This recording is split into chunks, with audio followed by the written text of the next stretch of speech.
नमस्कार, Lakshyansh coaching classes के इस YouTube सेक्शन पर मैं भूमेंद्र कुमार देवांगन आपका फिर से स्वागत करता हूं। कैसे हैं आप लोग? सब बढ़िया हैं। तो जैसे कि आप सभी को ज्ञात हो चुका होगा, पहले भी आपको न्यूज़ मिल गई होगी कि नई शिक्षा नीति 2020 ये कैबिनेट में, मोदी सरकार के कैबिनेट में जो है उसको मंजूर कर दिया गया है। और इसमें ऐसे बहुत सारी बातें हैं जिसको हमें समझने की आवश्यकता है और बहुत ही इम्पोर्टेंट है। 34 साल बाद भारत में इस नई शिक्षा नीति को मंजूरी मिली है। अभी तक हम जो है 1986 वाला जो नीति जो चला आ रहा था उसी पर अप्लाई कर रहे थे, और 86 में पहले से बने हुए ये जो नीति थी, लेकिन उसमें थोड़ा बहुत चेंजेस 1986 में किया गया था और अब 34 साल बाद इस पे जो है चेंजेस किया गया है। और एक ऐसा बदलाव जो कि आपको पूरा एजुकेशन सिस्टम को चेंजेस आपको दिखाई देगा उसमें, कि हर एक चीज़ में जो परिवर्तन है वो कुछ इस तरीके से सोच समझ कर इतने लोगों से, शिक्षाविदों से और सभी प्रकार के लोगों से लेकर जो है इस नीति को बनाने की कोशिश की गई है। और चाहते हैं कि देशवासी सभी इसका स्वागत करें और बहुत ही अच्छा जो है ये नीति शिक्षा के क्षेत्र में लाई गई है। तो हम लक्ष्यांश कोचिंग क्लासेस से इस नई शिक्षा नीति 2020 के महत्वपूर्ण बिंदुओं की चर्चा करने वाले हैं।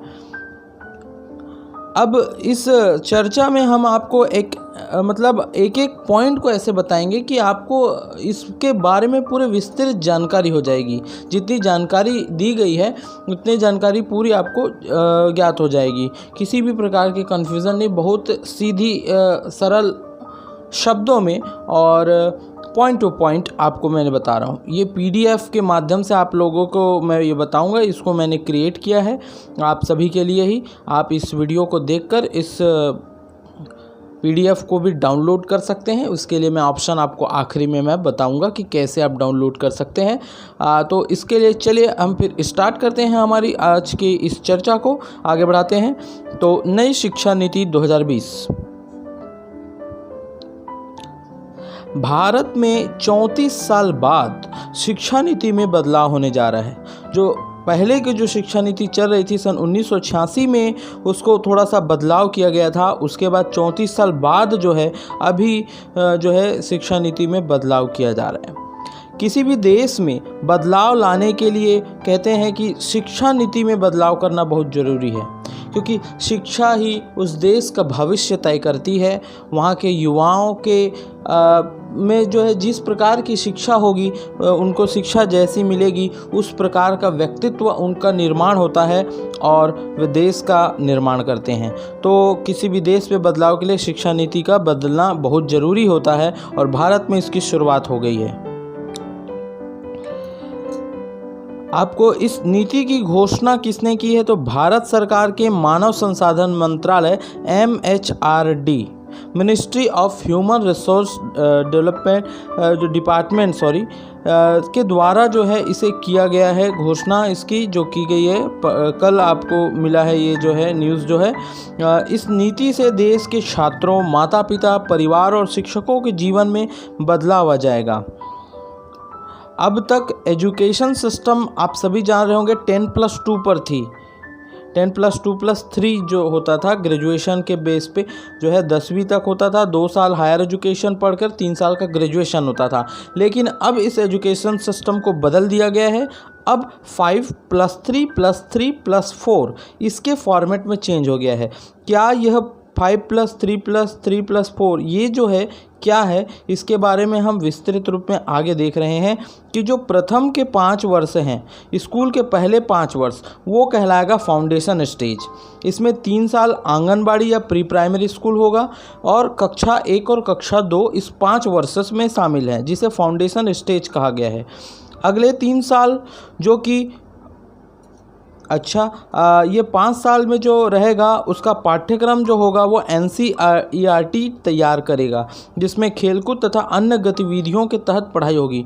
बच्चे जो किताबों के बोझ तले दब जाते थे, हर प्रकार के सब्जेक्ट लेकर और जो है उसके अलग अलग कॉपियाँ बनाकर जो प्रॉब्लम किताबों के बोझ का, ख़ास तौर पर यह मुद्दा बहुत उठाया गया है कि किताबों का बोझ बच्चों के लिए ठीक नहीं है, तो इस पर भी काम किया गया है। इस शिक्षा नीति में किताबों का बोझ कम होगा, ज्ञान ज़्यादा होगा, खेलकूद और अन्य गतिविधियों के माध्यम से उनकी पढ़ाई होगी। इसका पाठ्यक्रम जो होगा NCERT तैयार करेगा इन 5 वर्षों का, ठीक है। इसके बाद जो कक्षा 3 से 5 तक की जाएगी भविष्य की तैयारी। अगले इस 3 वर्षों में, सेकंड नंबर के 3 वर्षों में आपके जो बच्चे हैं वो भविष्य की तैयारी के लिए बात करेंगे वहाँ पर। मतलब विज्ञान, गणित, कला, सामाजिक विज्ञान जैसे इन सभी विषयों की पढ़ाई जो होगी कक्षा 3 से 5, तीसरी, चौथी, 5वीं बोल सकते हैं, 3rd, 4th and 5th class जो है इन 3 सालों में होगा, जिसमें भविष्य की तैयारी करवाई जाएगी। इसके आगे नेक्स्ट जो 3 ईयर होंगे उस 3 ईयर को बोला जाएगा मिडिल स्टेज, और इस मिडिल स्टेज में 6th, 7th और 8th की पढ़ाई होगी, और यह एक निश्चित पाठ्यक्रम की पढ़ाई होगी, जिसको जिस फील्ड में जाना है उसकी जो है पढ़ाई होगी। इसके आगे कक्षा 6 से बच्चे कंप्यूटर में कोडिंग सीखेंगे। क्लास 6 से बच्चा कहीं ना कहीं हमारे विदेश जो है, हम जानते हैं विदेशों में कि बच्चे जो है छोटे रहते हैं, तभी से वे अपनी रुचि के अनुसार जो है बहुत सारे मीडिया में या फिर बहुत सारे ऐसे स्किल डेवलप होकर काम करते हैं। तो उसी अनुसार कहीं ना कहीं इस पर भी काम किया गया है। उसी की जैसे कक्षा 6 से बच्चे कंप्यूटर में कोडिंग सीखेंगे, अपनी रुचि के अनुसार इंटर्नशिप भी कर सकते हैं। मान लीजिए कोई बच्चा जैसे कि पेंटिंग का शौकीन है, तो वो कक्षा 6 से किसी पेंटर के पास जाकर इंटर्नशिप भी कर सकता है, कोडिंग भी सीख सकता है। तो इस टाइप से जो है क्लास 6, 7th, 8th 3 साल के जो मिडिल स्टेज में है उसमें ये काम किया गया है। इसके बाद जो कक्षा 9 से 12 तक होगा वो आपका 4 वर्ष का लास्ट स्टेज होगा, जिसमें लक्ष्य निर्धारण करने की मिलेगी प्रेरणा। बच्चों को बताया जाएगा कि यहाँ पर प्रेरणा दी जाएगी कि कैसे वे अपने लक्ष्य को हासिल कर सकते हैं 4 वर्षों में, 9 से 12 तक। स्कूल का स्ट्रीम जो होगा, स्ट्रीम सिस्टम जो होता था, हम जो पढ़ते थे, जो साइंस, मैथ्स, आर्ट्स, कॉमर्स, ये सब जो स्ट्रीम्स होती थी, उस स्ट्रीम सिस्टम को हटा दिया जाएगा। अर्थात जो भी बच्चा मैथ्स लिया है, अगर वो हिस्ट्री भी पढ़ना चाहता है तो वो ये भी पढ़ सकता है। अगर आर्ट्स वाला साइंस पढ़ना चाहता है तो साइंस पढ़ सकता है, वो फिजिक्स पढ़ सकता है। कॉमर्स वाला मैथ पढ़ना चाहे तो मैथ पढ़ सकता है, आर्ट्स पढ़ सकता है, साइंस पढ़ सकता है। अर्थात स्ट्रीम सिस्टम को पूरा कंप्लीट रूप से एंड कर दिया जाएगा, इसका दी एंड हो जाएगा।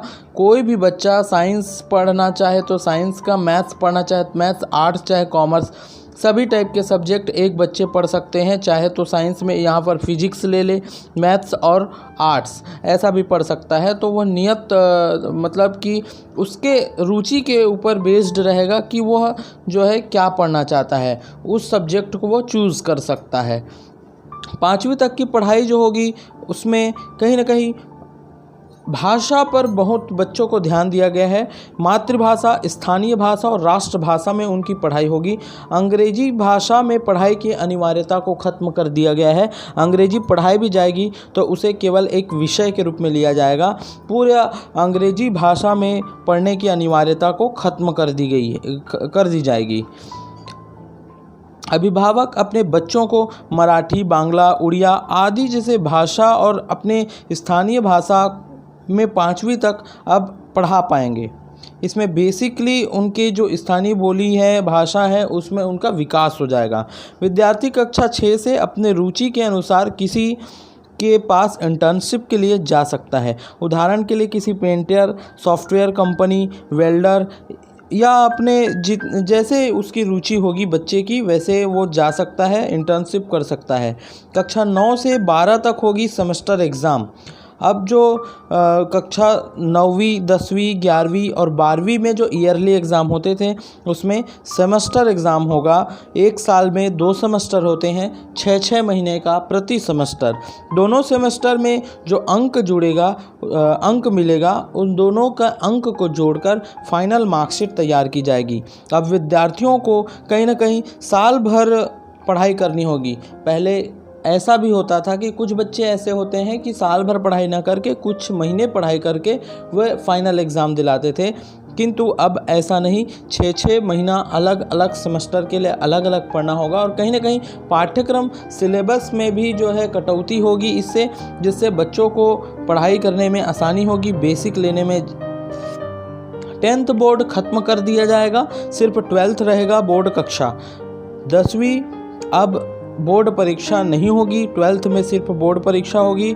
रटने की क्षमता हो जाएगी ख़त्म, बेसिक समझने पर ध्यान दिया जाएगा, बोर्ड परीक्षा को आसान बनाया जाएगा। बेसिक पर ध्यान देगी, जो रटंत विद्या का काम कोचिंग इंस्टीट्यूट और अदर जगह होता था वो सबको रटंत विद्या का कमाल जो है वो बंद हो जाएगा। बेसिक पर ध्यान दिया जाएगा। रिपोर्ट कार्ड में भी बदलाव हो जाएंगे। उनके व्यवहार, एक्स्ट्रा करिकुलर एक्टिविटीज़, प्रदर्शन, मानसिक क्षमता पर ध्यान देंगे। फाइनल मार्क्स रिपोर्ट कार्ड में चेंज हो जाएगा। ऐसे बहुत सारे व्यवहार जो बच्चों के होते हैं, अलग अलग तरीके से एक्स्ट्रा करिकुलर एक्टिविटीज़ करते हैं, उनकी मानसिक क्षमता क्या है इस पर भी जो है ध्यान दे रहा होगा और उसी के मुताबिक उनका मार्कशीट बनेगा।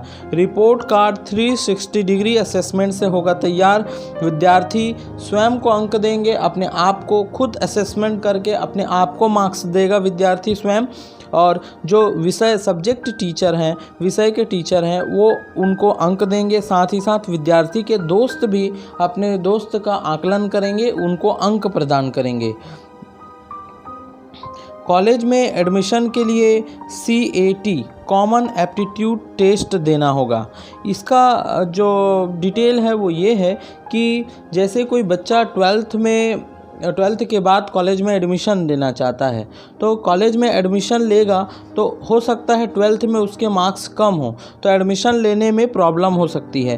तो ऐसे स्थिति में वह CAT कॉमन एप्टीट्यूड टेस्ट देकर उसमें मार्क्स गेन करके एक रैंक हासिल कर सकता है, और इस रैंक के थ्रू इसमें जो मार्क्स आएगा वो 12th में ऐड करके उसका मेरिट बनाकर कॉलेज में एडमिशन मिल जाएगा।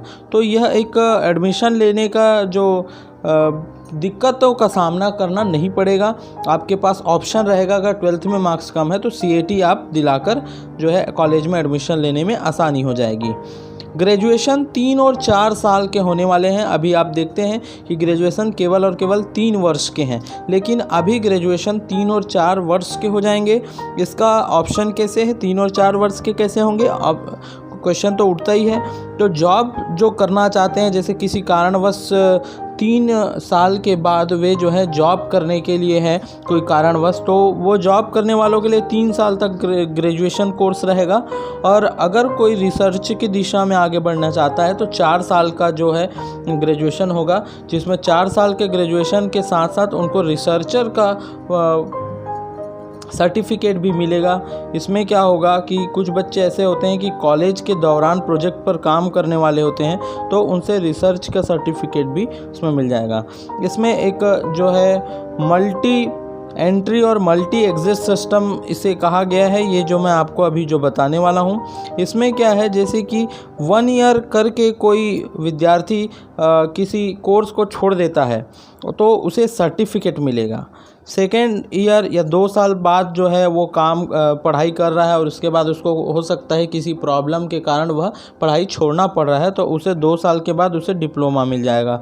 3 साल 3 ईयर डिग्री प्राप्त होगा उसे। जो जॉब सीकर है, मतलब जो जॉब करने का सोच रहे हैं, वो डिग्री का अगर 3 साल कंप्लीट कर लेते हैं पढ़ाई को तो डिग्री मिल जाएगा उन्हें। और 4 साल डिग्री तो मिलेगा ही, लेकिन वो उनको एक और फ़ायदा हो जाएगा, वो मैं आगे बताने जा रहा हूँ। डिग्री के साथ उन्हें रिसर्च का कुछ सर्टिफिकेट्स जो है ऐसे उसे जो है मिल जाएगा। तो कहीं ना कहीं ये एक फ़ायदा ये इस बात का है कि जैसे अभी में जैसे एग्ज़ाम्पल ले लें इंजीनियरिंग की, तो इंजीनियरिंग में जैसा कि कोई इंजीनियरिंग कर रहा था और हो सकता है 2 साल में इंजीनियरिंग छोड़ दिया, नहीं कर पाया, वो किसी कारणवश हो सकता है, फाइनेंशियल इशू हो या जो भी हो, तो ऐसे में उसका डिग्री उसको मिलता नहीं था, उस कोर्स का मतलब उस सिस्टम से ही हट जाता था। लेकिन ऐसा नहीं है, 1 साल करेगा तो सर्टिफिकेट, 2 साल तक करेगा तो डिप्लोमा, 3 साल तक करेगा तो डिग्री और 4 साल तक करेगा तो उसे डिग्री के साथ रिसर्च सर्टिफिकेट जो है उसमें प्रोजेक्ट पर काम करने का भी मिलेगा। इस सिस्टम को जो है मल्टी एंट्री और मल्टी एग्ज़िट कहा जाता है। कॉलेज में विद्यार्थी जो होंगे वो अलग अलग विषय ले पाएंगे इसमें और अलग अलग विषय पढ़ सकते हैं। एकेडमिक बैंक ऑफ क्रेडिट, ये एक बैंक की तरह काम करने वाला है। इसमें क्या होगा, एक साथ एक बच्चा, एक विद्यार्थी एक से अधिक कोर्स में एडमिशन ले सकता है, पढ़ सकता है। उसको जो कोर्स पूरा हो जाएगा उसका मार्क्स उस क्रेडिट बैंक में जमा होते जाएगा। आखिरी डिग्री जब लास्ट डिग्री कोर्स जब उसमें करेंगे तो उस क्रेडिट अंक को जोड़ दिया जाएगा और आखिरी में असेसमेंट किया जाएगा उसका। ये सब जो प्रोसेस होगा वो डिजी लॉकर की मदद से डिजिटली वर्क के थ्रू किया जाएगा। इसमें एक क्रेडिट बैंक है, मीन्स जैसे कि कोई भी कोर्स आप कर रहे हैं तो उसमें से क्रेडिट पॉइंट्स मिलेगा। उस क्रेडिट पॉइंट्स को जिस कोर्स का पूरा होते जाएगा उसका मिलेगा और लास्ट में जब आप कंप्लीट कर लेते हैं तो उसके बाद उस क्रेडिट अंक को ऐड कर दिया जाएगा और उसके बाद आपको उसमें ऐड करके उसका सर्टिफिकेट मिलेगा। जीडीपी का 6% जो होगा वो शिक्षा में उपयोग होगा।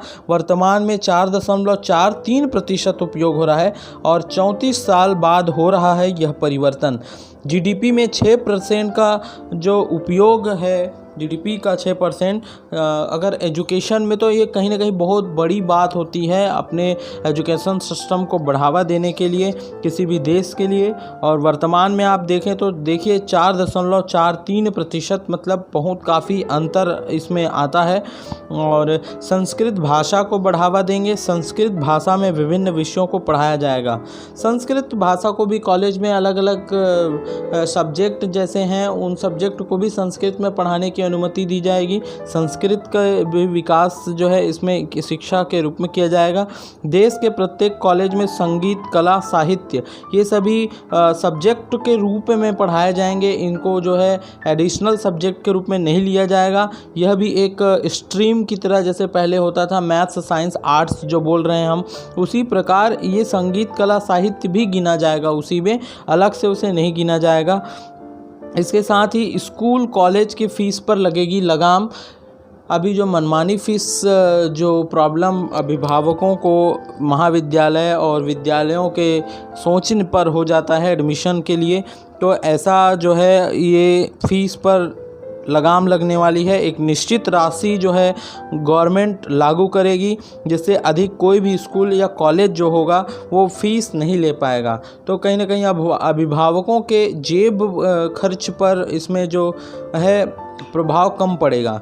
NHB national higher education bill को कैबिनेट ने दी मंजूरी। अब संसद में मंजूरी मिलेगा और उसके बाद ये कानून बन जाएगा और यह कानून जो होगा वो अगले साल 2021 में लागू हो जाएगा। मानव संसाधन मंत्रालय का नाम बदलकर जो है शिक्षा मंत्रालय कर दिया गया है। यह नीति 2021 से लागू होगी। बीएड कॉलेज हो जाएंगे बंद। 4 साल का बीएड का कोर्स होगा और सामान्य कॉलेज रहेगा, उसी में आपको ये डिग्री मिल जाएगी। क्योंकि आप जान रहे हैं बीएससी बीएड, बीए बीएड और जो है ये आपका पहले ही लागू हो चुका है। तो बीएड कॉलेज अलग से जो पर्टिकुलर है वो बंद हो जाएंगे। 4 साल का बीएड होगा और सामान्य कॉलेज से डिग्री मिलेगा। अभी अलग से कॉलेज रहता है। तो एमफिल हो जाएगा ख़त्म। 4 साल के डिग्री के बाद सीधे पीएचडी में प्रवेश हो पाएंगे। यदि कोई व्यक्ति जो है वो 4 साल का डिग्री कोर्स कर रहा है और उसके बाद उसको एमफिल करने की ज़रूरत नहीं होगी, रिसर्च के थ्रू रिसर्चर वाले ऑप्शन में जाना है उसे, तो एमफिल जो है उसे नहीं करना पड़ेगा, डायरेक्ट वो पीएचडी में प्रवेश ले सकते हैं। 4 साल की जो डिग्री करेगा वह विद्यार्थी 1 साल एमए कर सीधे कर सकेंगे पीएचडी। पोस्ट ग्रेजुएट के लिए 2 साल अलग से और नहीं देना पड़ेगा, उसमें डायरेक्टली 4 साल की डिग्री के बाद 1 साल एमए कर सकेंगे डायरेक्ट और फिर पीएचडी में एडमिशन ले सकते हैं।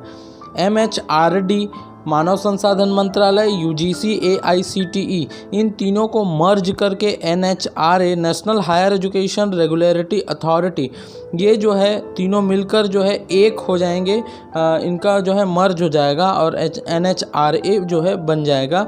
कला, संगीत, शिल्प, खेल, योग, सामुदायिक सेवा, इन सभी जो है एक अलग से सब्जेक्ट के रूप में पाठ्यक्रम में शामिल होंगे। इसे ना तो सहायक ना ही अतिरिक्त पाठ्यक्रम कहलाया जाएगा, ये को करिकुलर या एक्स्ट्रा करिकुलर सब्जेक्ट नहीं कहलाएगा, इसे पाठ्यक्रम में पर्टिकुलर रूप से शामिल किया जाएगा।